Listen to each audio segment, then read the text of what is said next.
Well, tomorrow, former Congresswoman Corrine Brown will be back in court for her sentencing hearing, making her case before the judge. And I'm joined now by criminal defense attorney and legal expert Eric Roper, who's not affiliated with this case, but you've been on the prosecution side, you've been on the defense side.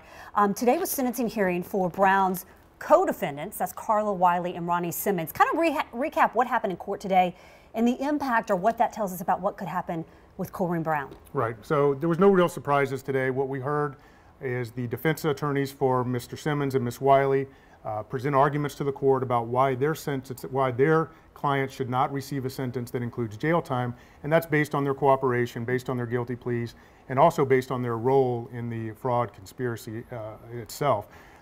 We also heard arguments from the prosecutors, and as we expected, if you remember the last time we spoke, we talked about the possibility that the government would file a motion with the court to ask the court to recognize their substantial assistance. Obviously, they both testified in the case, they cooperated relatively early in the proceedings, and they asked the court to recognize that by reducing their applicable guideline range. And the court granted those motions and did establish those sentencing ranges less than what they otherwise would have been. But it's important to remember, that guideline range is not binding on the court, and the court is free to impose any sentence from no confinement at all the way up to the maximum that's permitted by law for each count. And that recommendation, I believe, was 2 to 3 years for the judge. As far as Corrine Brown goes, a lot of people wondering, will she actually get sentenced to prison and spend time behind bars? What do you expect to happen?